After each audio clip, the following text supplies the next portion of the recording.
Say hello again to our good friend Josh Homer.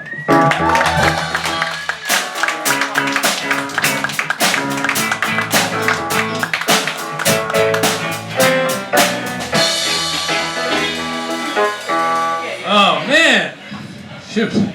I too am a father. I've got two kids, yes.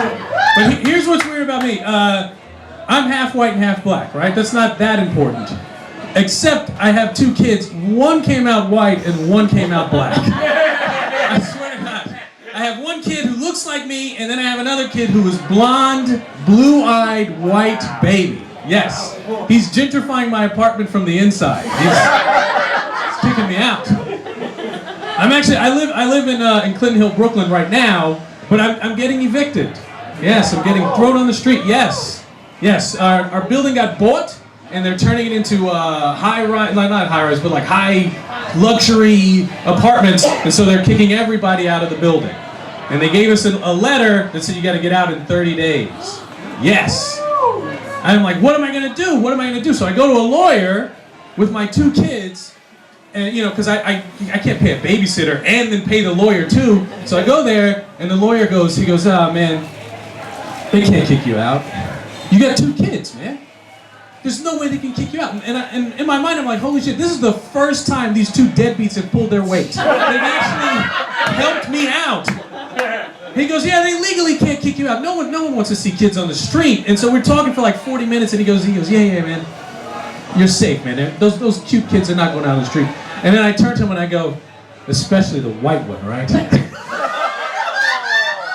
And he goes, legally, I can't say that. Race has nothing to do with this at all. And I go, but you know. And he goes, yeah, you're right. That blonde baby's not going to be begging for change. He's good to go. But it's weird to actually have my wife. This is what's crazy. My wife is Pakistani and Nepalese, and both our kids look nothing like her at all. One kid looks like me, and one kid looks like my dad, and nothing like her. And when I walk around Brooklyn, I have this little baby in a Bjorn, like that baby necklace thing, and I walk around with him.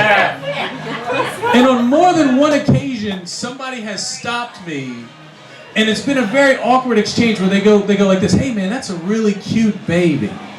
And then it's a pause. It's a long pause. And they're just looking at that baby and looking at me, and I know they want to be like, did you steal that baby? But you can't ask that. You can't ask.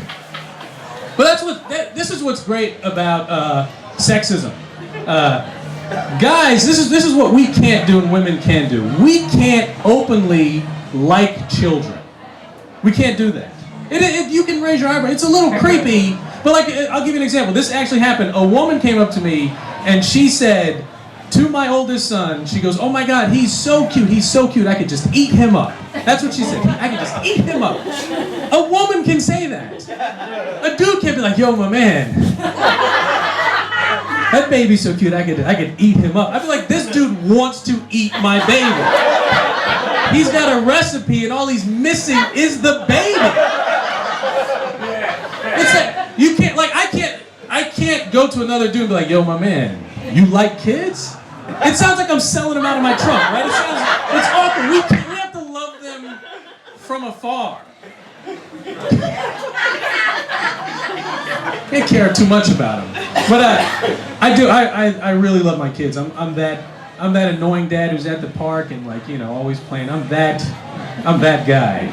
He's kind of a jerk, that guy. Because sometimes, like, when I'm not that guy, when I'm tired and I see that guy doing the same things that I usually do, I'm like, man, I just want to be on Facebook. Why are you making me look bad? But I get it. I've been married for 10 years. I got married pretty young. I got married in New York young, man. I took myself out of the game. I'm not coming back. But I will say this.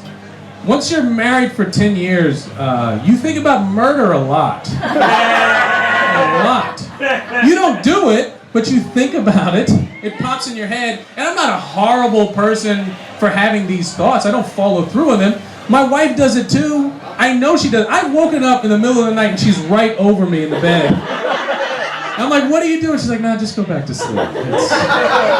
It's crazy. That to me is the definition of love, is wanting to kill someone, but not doing it. That's how you know you love somebody. It's like, I could just stab you in the eye, but True Detective is starting up again. We watch that. That's our thing. So we got to do that together. It's the same thing for kids too. I don't know how you feel, but you think about killing your kids. Not like a detailed plan, but the thought will come into your head like, oh, I wish you weren't here. Like, that's the thought. And people who don't have kids don't get that. But when you do have kids, it'll happen at least once. Like, I had an argument with my oldest son for 45 minutes about why he can't have a banana for every single meal. Around 45 minutes, I just look at him, I'm like, I could fucking end this. Boom! This could be, I win! But you don't do it. You know what I mean? You don't watch Forensic Files and take notes, but you think...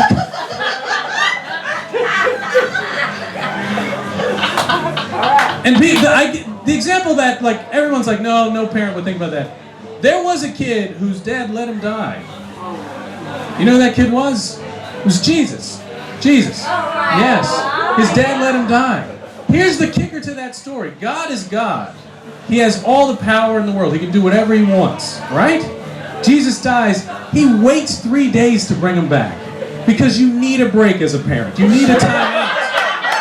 You know what I mean? It's like, wait, you're 33 and you want to move back home? Oh, come on, Jesus. I already turned your room into a gym. I don't have time for this. Sad but true. My oldest son is he's really good looking. My youngest son, the jury's still out. But the older one, he's a really good looking baby. Well, babies all look like babies. They look like, you know, it can go left at any moment. You know what I mean? But the older one, he's at that age where he's you know what he's gonna look like, and he's really cute. Like, people have stopped me on the street and be like, oh my God, that's such a cute baby. And I know he's good looking because I'm aware of what I look like. Like, I'm average. I know that. I know that for a fact. Like, when I walk into a room, my face doesn't change anyone's mood in either direction. It's just like, oh, this guy has a face. All right, good to go. Like, no one is gonna be like, ugh, that's not gonna happen. And no one is gonna be like, here's $5. Can I brush your hair? Like, neither scenario. It's just, I'm an average dude. But my son is the opposite. He comes into rooms and he gets things. People give him things. Free food, free, like, also. One woman I've never seen before in my life gave him $5. It was just like, oh, here's for you, cutie. And I'm like, what the? But see, here's the thing. I use it to my advantage. I do it. I pay all his bills. He can carry a little load. So one time I used it to my advantage. This happened. I'm driving in my car. My son is in the back seat, and we're in Atlantic Terminal in Brooklyn. And there's an older couple in a car in front of us, and they're driving unbelievably slow. Like, there's a whole line of cars behind us. They're swerving the whole nine. Finally, they pull into a parking spot, and I go, thank God I can go around them. I go around them. They pull through and cut me off on the other side. So I blow my horn like this. Beep, beep. I have a Prius. That's all my car can do. Beep, beep. The lady rolls her window down, sticks her middle finger out, and she goes like this, have some patience, you fucking asshole. Yes. And then they pull into a spot. And I go, you know what, they were talking a lot of shit when we were moving. Let's see how much courage they have in a park spot. I pull out next to them, I get out of my car, I'm like, I'm 6'1", 210. I go, listen, I go, miss, what did you say to me? She looked me dead in the face, she go, you heard me, you fucking asshole. She doubled down on it, and she called my bluff. What, am I gonna fight an old lady in a parking lot? I'm stuck, but my son is with me. And he hears this old lady curse. He knows those are bad words, and what does he do? He starts to cry. Yeah, because kids are weak. They're weak human beings. He starts crying. The old lady sees him cry. But more importantly, I see her see him. I'm like, I got her. I go, you know what you did? You cursed in front of a child.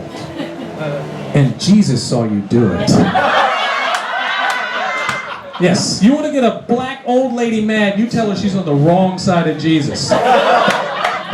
She flipped out. She was like, I did not curse. You heard me wrong. I go, I heard your middle finger wrong? But at that point, I'm like, I can't win this argument. So I go, you know what? You know what happened here. I know what happened here. But more importantly, the Lord knows what happened here. And then I don't address her anymore. I just look at my shoes and I point to the sky and I go, Jesus knows. He knows. But this goes on for like 2 minutes, and in a crowd, like people start stopping because she's yelling, and so I'm like, I got to get out of here. So I go, you know what, ma'am? You have a blessed day. And she gets really mad, and I start walking away, and I get about 10 feet away, and my son turns to me and goes, Daddy, who's Jesus? I'm like, shut up, let me have this victory. Let's go. All right, you guys have been great.